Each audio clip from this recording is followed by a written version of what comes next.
नमस्कार दोस्तों, हमारे प्यारे प्यारे प्रिय प्रशिक्षुओं। कल आपने बहुत अच्छा टेस्ट दिया, सभी ने बहुत अच्छा इम्प्रूवमेंट किया और अच्छा इम्प्रूवमेंट करिए। खूब तैयारी करते रहिए जिससे आपके एग्जाम मिलने में कोई समस्या ना हो। आज आपको हम national council for teacher education या राष्ट्रीय अध्यापक शिक्षा परिषद या राष्ट्रीय शिक्षक शिक्षा परिषद, शॉर्टकट में NCTE को पढ़ाने जा रहे हैं। ये आपके पूरे DLED में है, इसके साथ ही 4th सेमेस्टर में इसको ज़्यादा विस्तृत रूप से समझाया गया है। तो कहाँ से इसकी चर्चा शुरू हुई, ध्यान से सुनिए। तो सबसे पहले कोठारी आयोग 1964-66 ने अध्यापक शिक्षा के कार्यक्रम को रूढ़वादी, कठोर और वास्तविकताओं से अलग बताया था। इस आयोग ने अध्यापक शिक्षा के स्तर को सुधारने के लिए अध्यापक शिक्षा की एक राष्ट्रीय परिषद बनाने की सिफारिश की थी। तो सबसे पहले सिफारिश किसने की थी? कोठारी आयोग ने। उसके बाद राष्ट्रीय शिक्षा नीति 1986 के क्रियान्वयन 1992, आपको पढ़ाया गया राष्ट्रीय शिक्षा नीति क्रियान्वयन 1992, ठीक है ना, या संशोधन 1992 की कार्य योजना में NCTE को स्थापित करने की सिफारिश इस शर्त पर की गई कि अध्यापक शिक्षा की राष्ट्रीय परिषद को आवश्यक संसाधन जुटाने होंगे और अध्यापक शिक्षा के संस्थाओं का मूल्यांकन करने की योग्यता तथा पाठ्यक्रमों एवं शिक्षा के तरीकों के संबंध में मार्गदर्शन प्रदान करने की योग्यता जुटानी होगी। अर्थात कहते हैं NCTE 1986 राष्ट्रीय शिक्षा नीति 1986 के अनुसार पर आधार पर खोले गए। आपको हमने कई बार पूछ भी चुके हैं। इसके बाद NCERT के अध्यापक शिक्षा विभाग में सन 1973 में अध्यापक शिक्षा के क्षेत्र में अनेक सुधार हुए। उस समय से लगातार प्रयास किए जाए, मतलब NCERT 1973 से भी लगातार प्रयास किए जा रहे हैं। मेन कौन है? राष्ट्रीय शिक्षा नीति 1986। इस प्रकार कंचन ध्यान से सुनिएगा। अंततः 29 दिसंबर 1993 को 73वें अधिनियम, हमने पूछा था कि राष्ट्रीय अध्यापक शिक्षा परिषद एक्ट कब पारित हुआ, तो 29 दिसंबर 1993 को 73वें अधिनियम के रूप में भारतीय संसद ने NCTE एक्ट राष्ट्रीय अध्यापक शिक्षा परिषद अधिनियम पारित किया। कब पारित किया था? 29 दिसंबर 1993। और कौन सा अधिनियम था? 73वें संशोधन अधिनियम। ध्यान रखना इसको।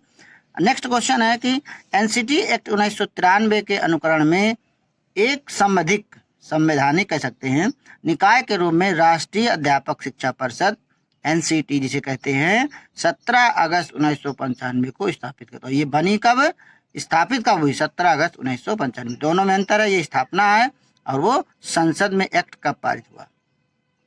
नेक्स्ट है NCTE का मुख्यालय कहाँ पर है? ये तो आपको पता है, दिल्ली में है। और इसके संवैधानिक दायित्वों के पूर्ति करने के लिए इनकी 4 क्षेत्रीय सीमाएं बटी हैं। आपको बताया था, जो बंगलोर, भोपाल, भुवनेश्वर और जयपुर। अपने क्षेत्र का कौन है? जयपुर। NCTE की 4 क्षेत्रीय समितियों में वित्त स्थापना और विविध मामलों और अनुसंधान, नीति नियोजन, मॉनिटरिंग, पाठचर्या, नवाचारों, पुस्तकालय तथा प्रलेखन, सेवाकालीन कार्यक्रमों पर कार्यवाही करने के लिए क्रमशः प्रशासनिक और शैक्षणिक स्कंध बनाए गए।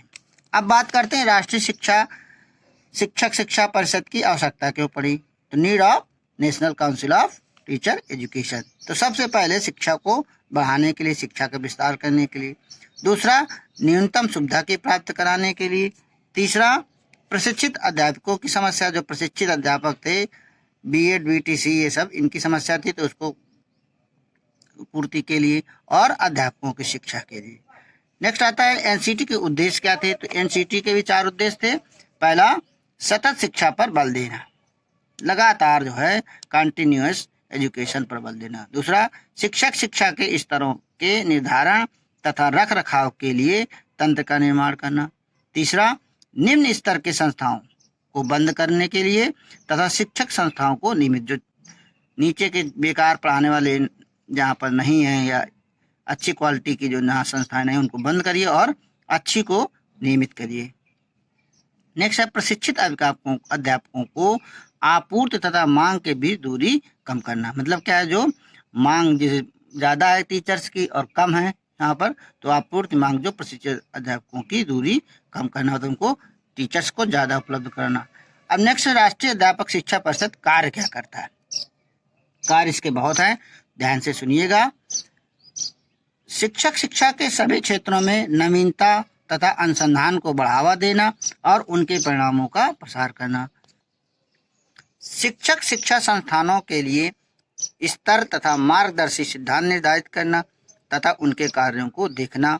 तीसरा, प्रौढ़ शिक्षा तथा अनौपचारिक शिक्षा के कार्यों के प्रशिक्षण के लिए व्यवस्था करना। शिक्षक शिक्षा से संबंधित सभी मामलों तथा उसके कार्यक्रमों में केंद्रीय सरकार और राज्य सरकारों, विश्वविद्यालय अनुदान आयोग, विश्वविद्यालय आयोग तथा अन्य एजेंसियों को सुझाव देना। अगला, शिक्षकों तथा शिक्षा शिक्षकों के लिए सतत शिक्षा तथा व्यावसायिक विकास के लिए मार्गदर्शी सिद्धांत तैयार करना। विद्यालयों में अथवा मान्यता प्राप्त संस्थाओं में शिक्षकों की कम से कम योग्यताओं के बारे में आदेश देना। शिक्षक शिक्षा में किसी निश्चित वर्ग के पाठ्यक्रम तथा प्रशिक्षण के नियमों को निर्धारित करना, जिसमें प्रवेश के न्यूनतम योग्यताओं के मापदंड तथा प्रत्याशियों के चुनाव का ढंग, पाठ्यक्रम के विषय तथा पाठ्यक्रम का ढंग निर्धारित करना सम्मिलित हो। नेक्स्ट है, मान्यता प्राप्त संस्थाओं द्वारा शिक्षण शुल्क तथा अन्य शुल्क प्राप्त करने संबंधित दिशा निर्देश निर्धारित करना। जैसे आपका फीस जो पड़ती है वो एनसीटी के दिशा निर्देशों के अनुसार चलती है। नेक्स्ट है, अध्यापक शिक्षा के विभिन्न स्तरों के लिए योजना बनाना तथा शिक्षक विकास कार्यक्रमों के लिए मान्यता शिक्षा संस्थाओं को पहचान करना तथा नई संस्थाएं स्थापित करना। नेक्स्ट है, शिक्षक शिक्षा के व्यापारीकरण को रोकने के लिए उचित कदम उठाना। और लास्ट है, शिक्षक शिक्षा के विभिन्न क्षेत्रों में शोध कार्य तथा नवीन प्रक्रिया को चलाना और इन्हें प्रोत्साहित करना और उनके परिणामों को प्रसारित करना। अगला आता है एनसीटी का गठन कैसे हुआ। तो जिस तिथि से केंद्रीय सरकार सरकारी गजट में निश्चित करे, उस तिथि से परिषद स्थापित की जाएगी, जिसे राष्ट्रीय अध्यापक शिक्षा परिषद कहा जाएगा। परिषद का मुख्यालय नई दिल्ली में होगा और केंद्रीय सरकार की पूर्व अनुमति से भारत के अन्य स्थानों पर क्षेत्रीय कार्यालय खोले जाएंगे। अब आता है परिषद के सदस्य कितने हैं, इसमें कौन कौन इसमें आयोग के अध्यक्ष होते हैं, क्या क्या होते हैं, सुनिए जरा। केंद्रीय सरकार द्वारा नियुक्त अध्यक्ष, उपाध्यक्ष और सचिव, 3 इसमें होते हैं। भारत सरकार का शिक्षा विभाग का सचिव होता है। विश्वविद्यालय आयोग का अध्यक्ष होता है। राष्ट्रीय शिक्षा अनुसंधान प्रशिक्षण परिषद का निदेशक होता है। शिक्षा परियोजना एवं प्रबंध के राष्ट्रीय संस्थान का निदेशक होता है। योजना आयोग में शिक्षा का सलाहकार होता है। माध्यमिक शिक्षा के केंद्रीय बोर्ड का अध्यक्ष होता है। भारत सरकार के शिक्षा विभाग में वित्तीय सलाहकार होता है। अखिल भारतीय तकनीकी परिषद का सदस्य सचिव होता है। सभी प्रादेशिक उप समितियों के अध्यक्ष होते हैं। और केंद्रीय सरकार द्वारा शिक्षा विभाग से प्रशिक्षण प्राप्त अनुभव से 13 व्यक्ति होते हैं, जिनमें से विश्वविद्यालय में शिक्षा विभागों के प्रोफेसर तथा शिक्षा संकायों के अध्यक्ष। माध्यमिक शिक्षा निदेशक में विशेषज्ञ, ये एक संख्या में। पूर्व प्रारंभिक शिक्षा और प्रौढ़ शिक्षा के विशेषज्ञ 1। प्राकृतिक विज्ञान तथा सामाजिक ज्ञान, भाषा विज्ञान, व्यावसायिक शिक्षा, कार्य अनुभव, शिक्षा तकनीकी एवं विशेष शिक्षा में क्रमचक्र मतलब सिस्टम से धीरे धीरे एक बारी बारी से निर्धारित ढंग से विशेषज्ञ 3 रहेंगे और इसमें कोई 3 सांसद रहेंगे। और प्रारंभिक मान्यता प्राप्त संस्थाओं के